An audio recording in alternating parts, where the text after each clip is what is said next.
Shalom, Bapak Ibu yang dikasihi Tuhan. Dimanapun kita berada, sekalipun masih di rumah masing-masing, kita tetap beribadah. Mari kita merindu-rindukan Tuhan. Mari kita mempersiapkan hati kita untuk bertemu dengan Tuhan, menikmati hadirat Tuhan. Tuhan sumber kekuatan bagi kita. Mari kita mempersiapkan hati, pikiran kita untuk mendengarkan firman Tuhan. Kita katakan kepada Tuhan, Engkaulah kekuatanku ya Tuhan. Haleluya, haleluya, haleluya. Engkaulah kekuatanku, tempat perlindunganku saat badai menerpa. Aku tak akan goyah, aku tak akan goyah, sebab Kau sertaku. Sejauh langit dari bumi, begitu besarnya kasih-Mu. Penuhi hati kami yang rindu menyembah-Mu, Yesus. Sejauh langit dari bumi, begitu besarnya kasih-Mu. Kaulah Tuhan, kekuatanku, sukacitaku.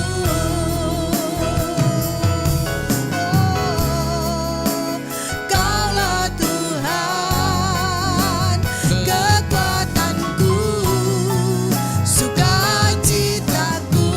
Kaulah Tuhan, Kaulah Tuhan, kekuatanku, sukacitaku. Haleluya. Salam sejahtera bagi kita sekalian, Bapak Ibu Saudara yang terkasih, yang sekarang beribadah di rumah kita masing-masing. Sebelum kita mendengarkan suara Tuhan, firman Tuhan, mari kita bersatu di dalam doa. Terpujilah Tuhan, Allah yang kami sembah di dalam nama Yesus Kristus. Allah yang kami tinggikan dan muliakan dan yang menyelamatkan kami. Hari ini kami datang kembali dalam peribadahan bersama dengan seluruh umat-Mu yang beribadah di rumah masing-masing, di tempat masing-masing. Bapa, tuntunlah peribadahan ini untuk menunjukkan bahwa cara kami menyatakan bahwa kami sangat mengasihi Tuhan dan sangat rindu akan hadirat-Mu. Rindu memuji, memuliakan Tuhan dan berdoa, bahkan mendengarkan suara-Mu. Berbicaralah bagi kami. Taruh hikmat pengetahuan itu bagi kami supaya kami mengerti dan melakukan kehendak-Mu yang terbaik. Terpujilah Tuhan, kami sambut firman-Mu. Di dalam nama Tuhan Yesus Kristus kami berdoa. Haleluya. Amin. Bapak Ibu Saudara yang terkasih, sebagaimana minggu-minggu yang lalu sampai hari ini pun kita masih beribadah di rumah kita masing-masing. Kiranya ini tidak mengurangi semangat kita untuk senantiasa berakar, bertumbuh dan berbuah. Kita mau peribadahan dimanapun kita berada. Itu cara kita menunjukkan bahwa kita sangat mengasihi Tuhan dan merindukan. Kita mau bertumbuh, berakar dan berbuah. Bapak Ibu Saudara yang terkasih, saya akan membawa kita kepada satu kebenaran firman Tuhan. Dengan judul firman Tuhan, Strategi Perang Terbaik. Kita akan melihat seperti apa strategi perang terbaik yang dilakukan oleh Daud. Berbeda dengan semua strategi perang yang ada di dunia ini. Kiranya strategi perang ini menjadi strategi perang di dalam kehidupan kita, menjalani kesulitan, tantangan, rintangan. Dan sesungguhnya akhirnya dengan strategi ini kita menjadi pemenang. Mari kita membaca firman Tuhan dari kitab Mazmur pasal yang ke-27 ayat 1 sampai ayat yang ke-6. Mazmur 27 1 sampai 6. Sudah ada sebenarnya, tadi sudah kita baca, kita akan mengulang kembali untuk meneguhkan Mazmur pasal 27 ayat yang pertama sampai ayat yang ke-6. Demikian firman Tuhan. Aman dalam perlindungan Allah. Dari Daud. Tuhan adalah terangku dan keselamatanku. Kepada siapakah aku harus takut? Tuhan adalah benteng hidupku. Terhadap siapakah aku harus gemetar? Ketika penjahat-penjahat menyerang aku untuk memakan dagingku, yakni semua lawanku dan musuhku, mereka sendirilah yang tergelincir dan jatuh. Sekalipun tentara berkemah mengepung aku, tidak takut hatiku. Sekalipun timbul peperangan melawan aku, dalam hal itu pun aku tetap percaya. Satu hal telah kuminta kepada Tuhan, itulah yang kuingini: diam di rumah Tuhan seumur hidupku, menyaksikan kemurahan Tuhan dan menikmati bait-Nya. Ayat 5. Sebab Ia melindungi aku dalam pondoknya pada waktu bahaya. Ia menyembunyikan aku dalam persembunyian di kemahnya. Ia mengangkat aku ke atas gunung batu. Maka sekarang tegaklah kepalaku, mengatasi musuhku sekeliling aku. Dalam kemahnya aku mau mempersembahkan korban dengan sorak-sorai. Aku mau menyanyi dan bermazmur bagi Tuhan.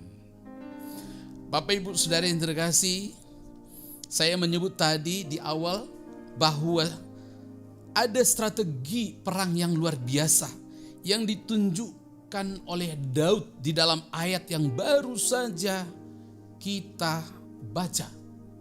Kita paham Bapak Ibu Saudara yang terkasih bahwa hidup daripada Daud itu diwarnai dengan peperangan. Pertama, karena dia raja. Yang kedua, dia adalah orang seperti tidak layak menjadi raja. Banyak orang yang iri hati. Dan ini menjadi sebuah pemikiran umum. Kalau ada seseorang yang naik, terlalu banyak orang yang iri. Demikian kepada Daud. Sebagai seorang raja, banyak orang yang tidak senang. Dan itu membawa permasalahan dan banyak orang yang akhirnya mengusik hidupnya. Mengusik pemerintahan yang dipimpinnya dan bahkan mengusik keluarganya. Nah, saudara yang terkasih, kita akan melihat seperti apakah Daud menghadapi musuh-musuhnya. Dan kita paham musuh-musuhnya itu terutama adalah orang Filistin. Tapi juga ada bangsa-bangsa lain. Dan bahkan juga keluarganya sendiri, yaitu anaknya Absalom. Saudara yang terkasih, terlalu ruwet masalah ini. Namun kita bisa melihat strategi yang terbaik yang dilakukan oleh Daud untuk menghadapinya. Mari kita lihat langsung di dalam ayat yang keempat. Saya langsung membawa kita kepada ayat yang keempat. Inilah strategi terbaik yang dilakukan oleh Daud dalam menghadapi permasalahan yang luar biasa di tengah kerajaan yang dia pimpin. Ayat yang keempat dari Mazmur 27. Satu hal telah kuminta kepada Tuhan, itulah yang kuingini. 2. Diam di rumah Tuhan. Saudara, supaya dapat makna yang dalam, kita harus lihat dari ayat yang kedua, 3. Seperti ini peristiwanya. Rupanya ada banyak masalah, ada banyak ancaman kepada Daud, kepada istananya atau kepada kerajaannya, kepada rakyatnya. Lalu digambarkannya di dalam ayat yang kedua. Ketika penjahat-penjahat menyerang aku untuk memakan dagingku.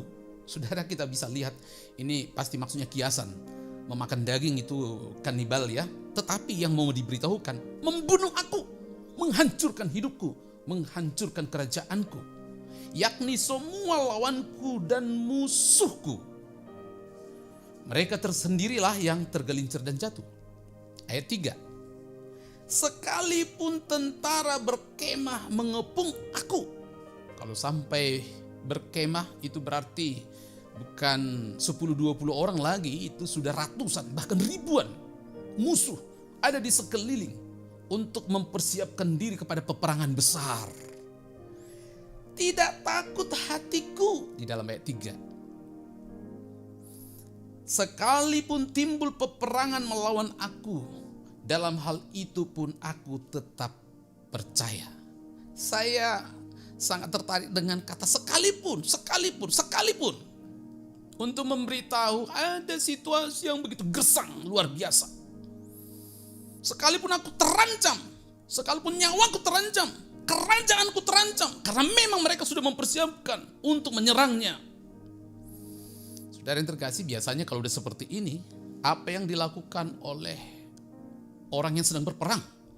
Begitu dia lihat musuh, saya kira secara reaktif, dia harus mempersiapkan diri dan melawan. Lalu kemudian membuat strategi seperti apa? Sebelum diserang mungkin dia harus menyerang lebih dahulu. Tapi sangat berbeda dengan strategi yang dilakukan oleh Daud. Sekalipun sudah di depan mataku musuh dan siap untuk menyerangku. Lihat ayat 4. Satu hal telah kuminta kepada Tuhan, itulah yang kuingini, diam di rumah Tuhan. Artinya apa?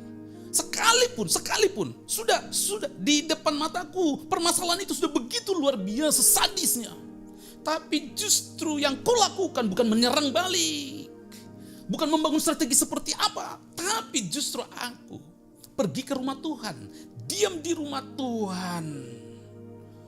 Saudara terkasih, ini kan sangat terbalik ya. Justru dia pernah pergi menyingkir, berada di satu tempat. Seharusnya dia ada di kancah peperangan itu, ada di lapangan. Tapi justru dia diam di rumah Tuhan. Diam di rumah Tuhan artinya justru dia datang kepada Tuhan. Saudara, pengertian diam di rumah Tuhan itu diam di kemah suci, datang ke kemah suci. Dulu belum ada bait Allah. Ingat, nanti bait Allah itu dibangun pada masa kerajaan Raja Salomo. Pada masa ini masih ayahnya yang menjadi raja. Jadi belum ada bait Allah, tapi fungsi kemah suci dan bait Allah sama saja. Tetapi untuk memberitahu kemah suci itu bisa dipindah-pindahkan, sedangkan bait Allah itu sudah permanen dan tenang, tinggal di sana lebih nyaman. Nah, justru Daud pergi ke kemah suci, ke rumah Tuhan. Apa yang dilakukan Daud di sana? Apakah dia sedang belajar membaca di sana bagaimana strategi perang yang dilakukan oleh bangsa-bangsa? Oh, bukan. Justru perhatikan di dalam ayat 5, di ayat 4b. Justru aku di sana, kata Daud, menyaksikan kemurahan Tuhan, menikmati baitnya, untuk menunjukkan aku justru menanti hadirat Tuhan. Apa yang Tuhan mau inginkan dengan peperangan ini? Apa yang mau Tuhan inginkan dengan kondisi ini? Saudara yang terkasih, ini suatu strategi yang sangat berbeda dari semua strategi, dan pastilah terlalu sedikit orang melakukan, atau mungkin tidak ada yang melakukan kecuali Daud. Tetapi ini menjadi sebuah pengajaran bagi kita untuk kita lakukan. Apa yang dilakukan Daud di sana? Menyaksikan kemurahan Tuhan, menikmati baitnya. Bahkan lebih indah lagi kalau saudara bisa perhatikan di dalam ayat yang ke-6. Di dalam ayat yang ke-6b, dalam kemahnya aku mau mempersembahkan korban dengan sorak-sorai. Justru dengan situasi kancah yang begitu luar biasa, justru masih mempersembahkan. Dia datang dengan mempersembahkan korban kepada Tuhan. Dia datang memuji-muji Tuhan, dikatakan dalam ayat 6b itu. Dia menyanyi, dia bermazmur kepada Tuhan. Saudara yang terkasih, inilah kehidupan Daud yang berbeda daripada semuanya. Pertanyaannya begini, Pak. Apakah memang Daud jadi menang? Atau tidak memberi dampak apa-apa? Ya biasa-biasa seperti itu. Ternyata kita bisa lihat bahwa selama kepemimpinan Daud, dia tidak pernah kalah perang. Dia selalu memenangkan peperangan. Kalaupun pernah dia sampai kesulitan, selama dia menjadi raja ya, Dia pernah berhadapan dengan anaknya sendiri Absalom. Sebenarnya itu yang membuat dia kesulitan. Dia pernah dikejar-kejar oleh Saul. Ingat, ya itu pada saat itu dia belum menjadi raja. Tapi begitu dia sudah kokoh di dalam pemerintahnya sebagai raja yang sudah diurapi oleh Samuel pada saat itu. Sejak itu dia mendapatkan kemenangan demi kemenangan dalam hidupnya sekalipun dia tidak pernah kalah. Kalau kita tadi memberitahu, wah cara Daud ini sebenarnya hanya untuk mau menyembunyikan diri karena dia takut dengan situasi. Tidak. Kalau sampai raja takut, ya itu akan menjadi umpan yang sangat luar biasa bagi musuh-musuh. Pertanyaannya seperti ini.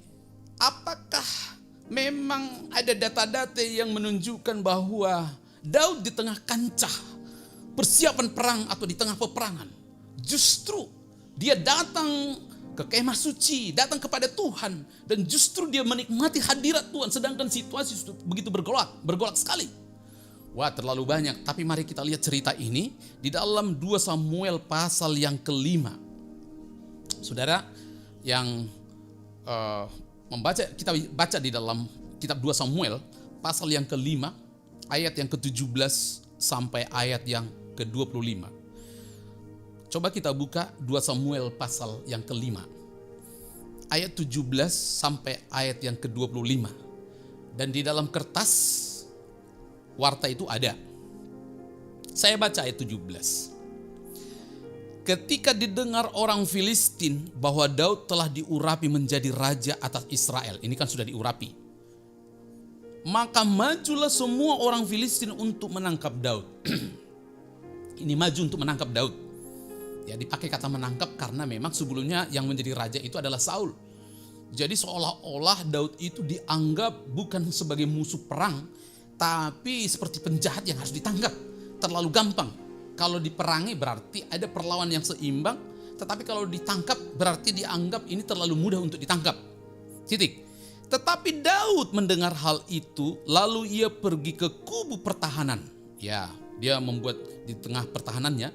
Ketika orang Filistin itu datang dan memencar di lembah Refaim. Lalu ayat 19. Bertanyalah Daud kepada Tuhan. Saya senang dengan kata bertanyalah Daud kepada Tuhan. Ingat pada saat itu orang-orang Filistin sudah datang untuk menangkap Daud. Dan datangnya mereka itu di dalam ayat 15 tadi disebutkan bahwa ketika dengar orang Filistin bahwa Daud telah diurapi menjadi raja Israel, maka majulah semua orang Filistin. Wah, ini sudah ribuan orang. Nah, ayat 5 ayat 19, bertanyalah Daud kepada Tuhan. Inilah pertanyaannya. Apakah aku harus maju melawan orang Filistin itu? Akan kau serahkankah mereka ke dalam tanganku? Tuhan menjawab Daud, majulah sebab aku pasti akan menyerahkan orang Filistin itu ke dalam tanganmu. Lalu datanglah Daud di Baal Perasim dan memukul mereka kalah di sana. Berkatalah Daud, Tuhan telah menerobos musuhku di depan seperti air menerobos. Sebab itu orang menamakan tempat itu Baal Perasim. Orang Filistin itu meninggalkan berhalanya di sana. Lalu Daud dan orang-orangnya mengangkatnya.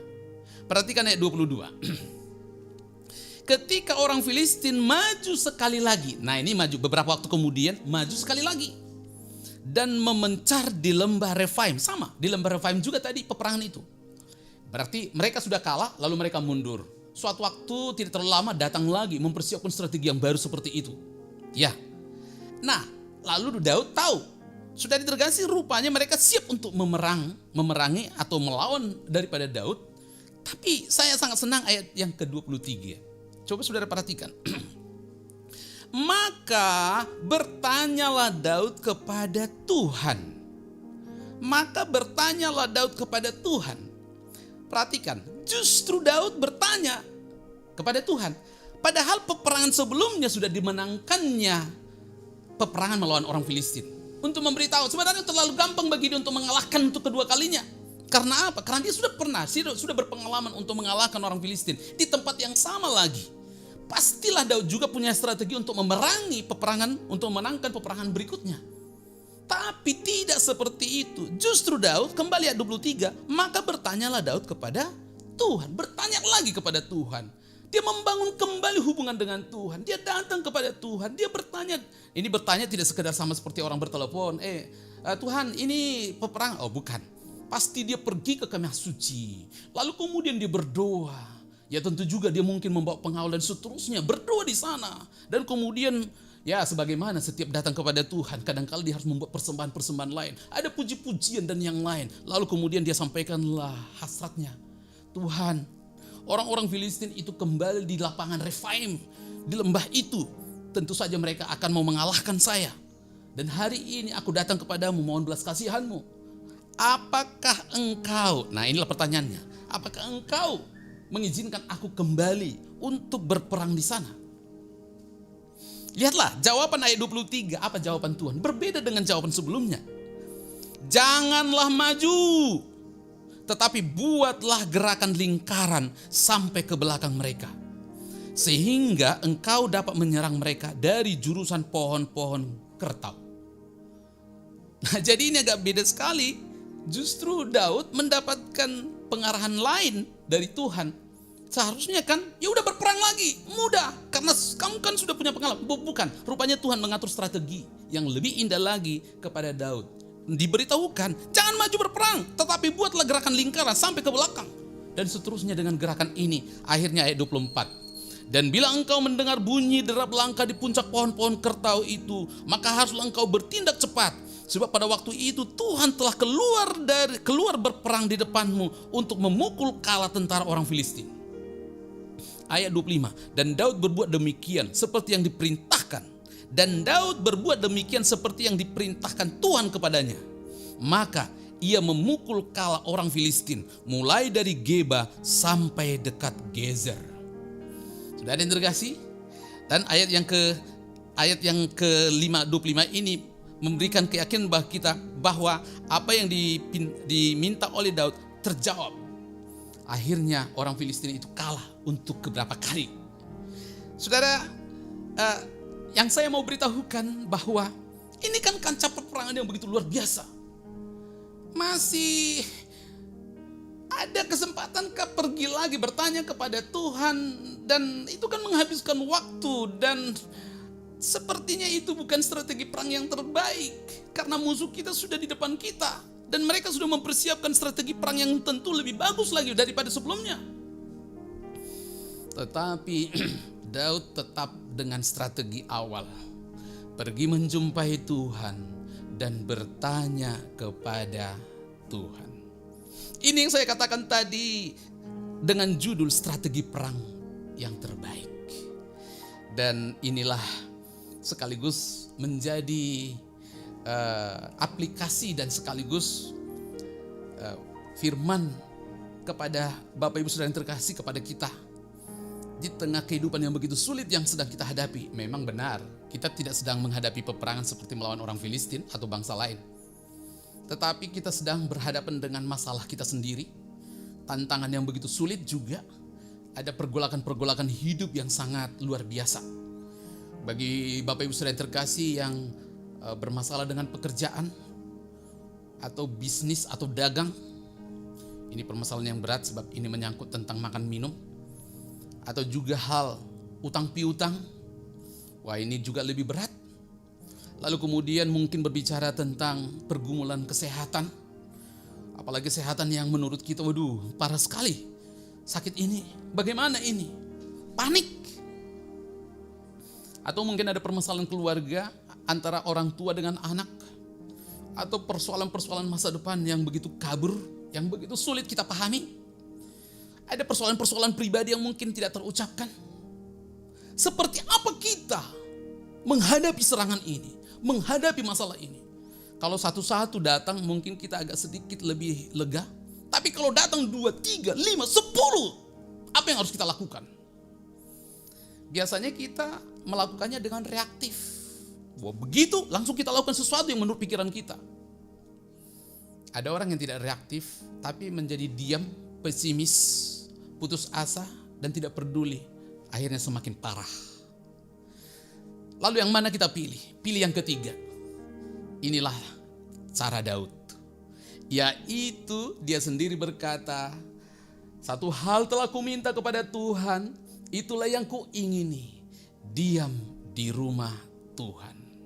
Aku datang mau menikmati bait-Mu yang kudus, aku mau menikmati kemurahan-Mu, aku justru datang memuji-muji Tuhan.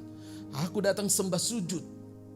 Kalau mungkin saudara berkata, dalam situasi kancah yang begitu sulit ini aku mau berpuasa, tenang teduh mendengarkan suara Tuhan, membaca Alkitab. Memang benar, kembali lagi tidak mudah untuk menerapkan ini Bapak Ibu. Sangat tidak mudah.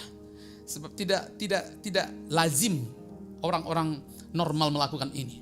Tetapi kita lihat sendiri apa yang dilakukan oleh Daud dan ternyata hasilnya luar biasa. Saudara masih perhatikan lagi, seperti apakah Daud pergi ke rumah Tuhan dan berada di sana, dan berapa lama dia mempertahankan strateginya ini. Perhatikan ayat 4 kembali lagi. Satu hal telah kuminta kepada Tuhan, itulah yang kuingini, diam di rumah Tuhan seumur hidupku. Saya senang dengan kata seumur hidup ini. Sebab banyak orang yang bisa mengikuti strategi diam di rumah Tuhan, tenang, teduh. Tapi barang mungkin 1-2 bulan atau 1 tahun. Daud melakukan ini sampai seumur hidupnya. Dan kita bisa lihat sendiri Bapak Ibu Saudara yang terkasih. Seumur hidup Daud itu memang berada dalam kancah perang. Terlalu banyak peperangan yang harus dia lakukan, dia harus selesaikan. Seumur hidup itu kalau kita bisa lihat, paling tidak sejak Daud dilantik menjadi raja dan kemudian diganti oleh Raja Salomo selama 40 tahun. Pasti perjalanan hidupnya itu dari lembah ke bukit, turun lagi lembah, bukit.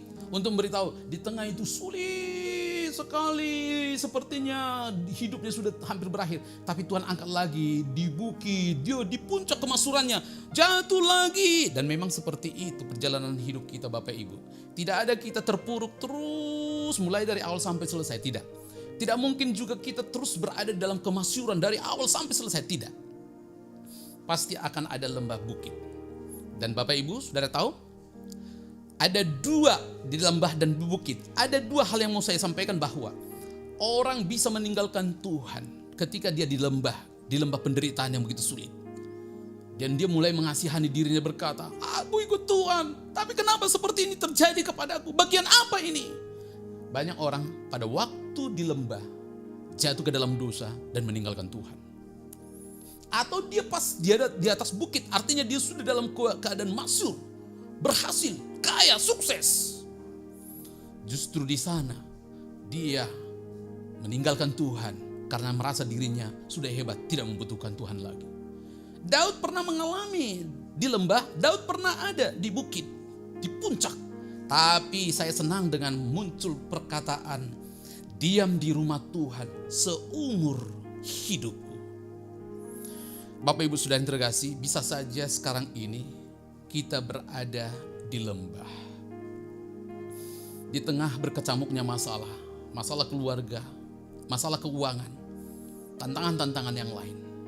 Tidak apa-apa Bapak Ibu, sebab setelah lembah ini selesai, saudara sedang mengalami perjalanan ke arah bukit. Atau mungkin saudara ada sudah di bukit, di atas, di puncak. Saudara dalam keadaan kaya raya, masyhur. Tetapi ingat saudara yang terkasih, justru di kemegahanmu yang sudah luar biasa itu, harus semakin merendahkan hati. Lalu kembali lagi menghadap di hadirat Tuhan. Dengan rendah hati memuji, memuliakan Tuhan. Sehingga baik di lembah, baik di bukit, kita selalu hidup konsisten, seimbang, tidak jatuh, tidak terjebak. Mata kita terfokus kepada Tuhan. Bapak Ibu Saudara yang terkasih, biarlah kehidupan yang sedang kita alami ini, tantangan rintangan yang sulit ini, kita berada dalam posisi senantiasa stabil untuk ikut Tuhan. Kita justru semakin merindu-rindukan Tuhan. Dan memang social distancing ini kita tidak tahu apakah masih berjalan 1,5 bulan lagi atau lebih. Tapi yang pasti kita siapkan diri kita di dalam pergumulan, pertempuran seperti apapun. Kita mengikuti strategi Daud. diam di rumah Tuhan seumur hidupku. Biar melalui kebenaran firman Tuhan yang pada hari ini kita semakin kokoh dan kuat memandang kepada Tuhan. Hati kita terus terpaut kepada Allah. Jalani kehidupan semakin normal dan indah. Dan biar nikmati persekutuan yang luar biasa. Ada peribadahan. Dan jangan lupakan saat teduh. Dan ingat hari Kamis depan sekarang, ini hari Minggu. Berarti sekitar 5 hari lagi kita akan beribadah lagi. Ibadah kenaikan Tuhan Yesus ke surga. Ini akan kita buat lagi ibadah di rumah kita masing-masing. Dan kita siapkan bapak-bapak, ibu-ibu, siapkan anak-anak. Mengingat kembali tentang kenaikan Yesus Kristus ke surga. Untuk mengingatkan kita untuk kedatangannya kali yang kedua. Tuhan Yesus memberkati Bapak Ibu. Mari kita berdoa. Mari kita berdoa. Mari kita berdiri, semua bangkit berdiri, Bapak Ibu Saudara yang terkasih. Mari kita bangkit berdiri, bahwa Tuhan begitu baik kepada kita sampai hari ini. Dan melalui kebenaran firman Tuhan membawa kita di tengah tantangan rintangan untuk boleh memandang kepada Tuhan, berada di bait-Nya, di kemah suci-Nya, berada di rumah kita memuji memuliakan Tuhan. Itu menjadi sebuah kerinduan, dan peperangan yang besar itu telah dimenangkan oleh Daud. Peperangan sebesar apapun, permasalahan sebesar apapun, biar akan kita menangkan oleh karena Tuhan kita. Bapa Surgawi, ajarku mengenal betapa dalamnya kasih-Mu. Bapa Surgawi, buatku mengerti betapa kasih-Mu padaku. Bapak Ibu Saudara yang terkasih, mari kita mengangkatkan satu pujian kepada Tuhan. Kita siapkan hati kita. Setelah ini kita akan berdoa, menyerahkan bangsa dan negara kita dan seluruh pergumulan tantangan hidup kita. Haleluya, haleluya.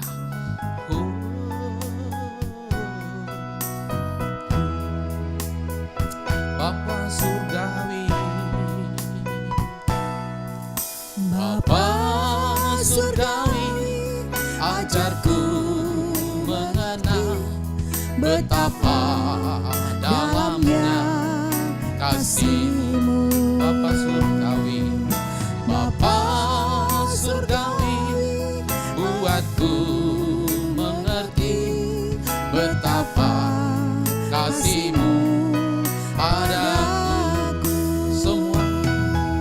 Semua yang terjadi di dalam hidupku, ajarku menyadari Kau selalu sertaku. Di hatiku selalu bersyukur padamu, karena rencana-Mu indah bagiku. Katakan sekali lagi, Bapa Surgawi, Bapa Surgawi, ajarku mengenal betapa dalamnya kasih-Mu. Bapa Surgawi, Bapa Surgawi, buatku mengerti betapa kasih-Mu padaku. Semua yang terjadi di dalam hidupku, ajarku menyadari Kau selalu sertaku. Di hatiku selalu bersyukur padamu, karena rencana-Mu indah bagiku. Karena rencana-Mu indah bagiku.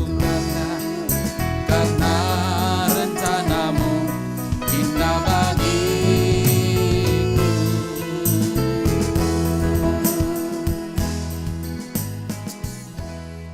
Mari kita bangkit kembali. Bagi Bapak Ibu Saudara yang terkasih, kita mau menyerahkan doa-doa kita kepada Tuhan. Mari kita bersatu di dalam doa. Bapa Surgawi, Bapa yang sangat baik, yang memperhatikan hidup kami. Bapa yang kami kenal dan sembah di dalam nama Yesus Kristus, yang menggembalakan hidup kami pagi, siang, sore, dan malam, dan yang mencukupkan kebutuhan makan minum kami, dan bahkan yang memberikan napas hidup sampai pada hari ini. Terima kasih Engkau sudah menuntun peribadahan kami di rumah kami masing-masing ya Tuhan. Mulai dari awal sampai pada saat ini. Bahkan bagi umat yang bersama dengan anak-anak, Tuhan turun dan berkati semua anak-anak kami dimanapun mereka berada. Berkati kami semua sebagai orang tua. Berkati keluarga kami semuanya Tuhan. Cukupkan kebutuhan makan minum kami. Engkau memberkati pekerjaan yang tugas-tugas yang kami sedang lakukan. Dan cukupkan untuk kebutuhan sehari-hari Tuhan yang mungkin karena pekerjaan yang agak sulit akhir-akhir ini.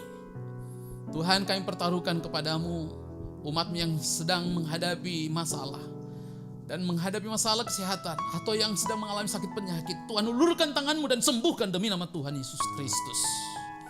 Di tengah pergumulan lain ya Allah, mungkin soal anak-anak kami berdoa supaya Tuhan memberikan kepada mereka kehidupan yang indah, cara berpikir yang baik, sehingga menjadi bagian daripada orang tua untuk menyelesaikan setiap masalah yang kami sedang alami. Bapa, kami pertaruhkan hidup kami sepanjang hari ini dalam segala hal. Kami serahkan kepada Tuhan. Dan terima kasih juga ya Allah untuk persembahan yang dikumpulkan oleh umat-Mu. Persembahan ibadah minggu. Persembahan ucapan syukur. Dan juga persembahan mulia. Tuhan berkati semua umat-Mu. Dengan tangan-tangan yang memberi kuasa kasih-Mu melimpah bagi mereka. Mereka akan merasakan cinta kasih yang begitu meluap daripada Tuhan. Ingatkan kami Tuhan kembali dalam peribadahan 5 hari dari sekarang. Akan ada ibadah kenaikan Tuhan Yesus ke surga. Supaya kami kembali dengan indah menikmati persekutuan bersama dengan Tuhan. Seperti peribadahan minggu seperti sekarang ini. Kami mempertaruhkan kepada Allah. Terpujilah nama-Mu Bapa kami. Allah kami yang sudah menolong dan sudah memberkati kami. Inilah doa kami, inilah pujian kami, penghormatan kami. Kami taruh di mezbah kasih Allah. Dipermuliakanlah nama-Mu Bapa kekal sampai selama-lamanya. Dan dengarkanlah doa kami seperti doa yang telah diajarkan Tuhan Yesus kepada kami. Bapa kami yang di sorga, dikuduskanlah nama-Mu, datanglah kerajaan-Mu, jadilah kehendak-Mu di bumi seperti di sorga. Berikanlah kami pada hari ini makanan kami yang secukupnya, dan ampunilah kami akan kesalahan kami, seperti kami juga mengampuni orang yang bersalah kepada kami. Dan janganlah membawa kami ke dalam pencobaan, tetapi lepaskanlah kami daripada yang jahat. Karena Kau yang punya kerajaan dan kuasa dan kemuliaan sampai selama-lamanya. Amin. Jemaat Tuhan, mari kita tengadahkan tangan kita ke tempat Allah yang Maha Tinggi. Jemaat Tuhan, pulanglah dengan damai sejahtera. Arahkan hatimu kepada Allah dan terimalah berkat-Nya. Tuhan memberkati engkau dan melindungi engkau. Tuhan menyinari engkau dengan wajah-Nya dan memberi engkau kasih karunia. Tuhan menghadapkan wajah-Nya kepadamu dan memberi engkau damai sejahtera. Maka Allah damai sejahtera di dalam Yesus Kristus memperlengkapi engkau dengan segala yang baik untuk melakukan kehendak-Nya dan melakukan apa yang berkenan kepadanya. Bagi Dialah kemuliaan sampai selama-lamanya. Amin. Bagi Dia segala pujian. Bagi Dia segala hormat serta syukur kekal selamanya. Bagi Dia segala pujian, hormat serta syukur selama-lamanya. Hormat serta syukur, hormat serta syukur.